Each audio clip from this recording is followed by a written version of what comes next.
Hello mga kaplatito, nandito tayo ulit para sa isa pang food recipe vlog. By the way, kung di pa nga po pala kayo nakasubscribe sa channel ko, please click the subscribe button and hit the notification bell para updated na rin po kayo sa mga videos na gagawin ko. So bago po ang lahat, intro po muna tayo.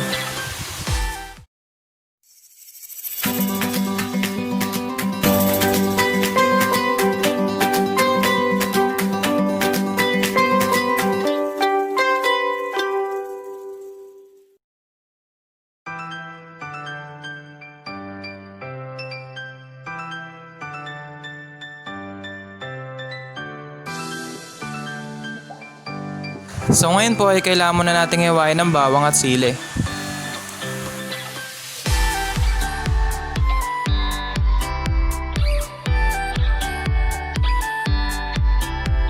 Ngayon naman ay timplahan ng manok gamit ang asin at paminta.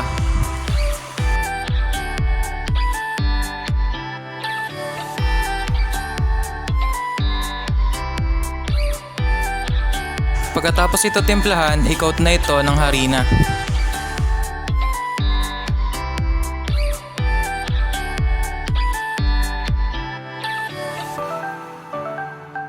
Ngayon naman ay magpainit na tayo ng mantika sa ating kawali.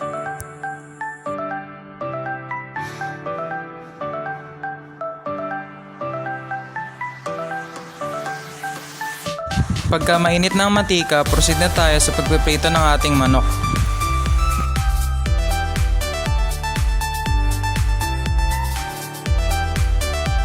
Sa pagpiprito ng manok, kailangan lang natin itong hantayin na maging golden brown.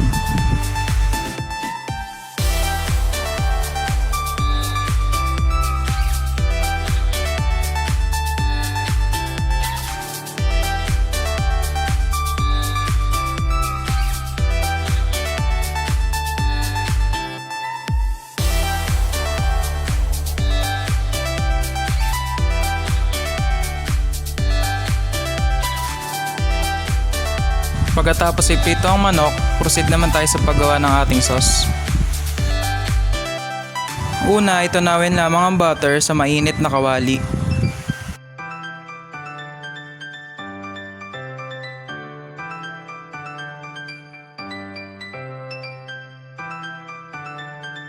Sunod naman ay gisahin ang bawang sa butter.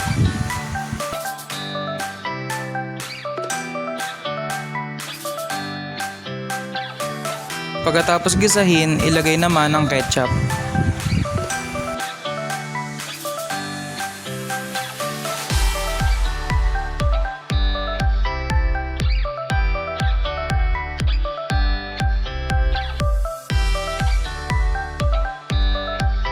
Sunod naman ay ilagay na ang sili.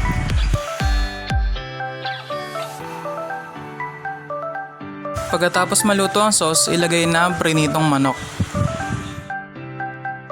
Haluin lamang ito ng haluin hanggang sa makoat na ang fried chicken.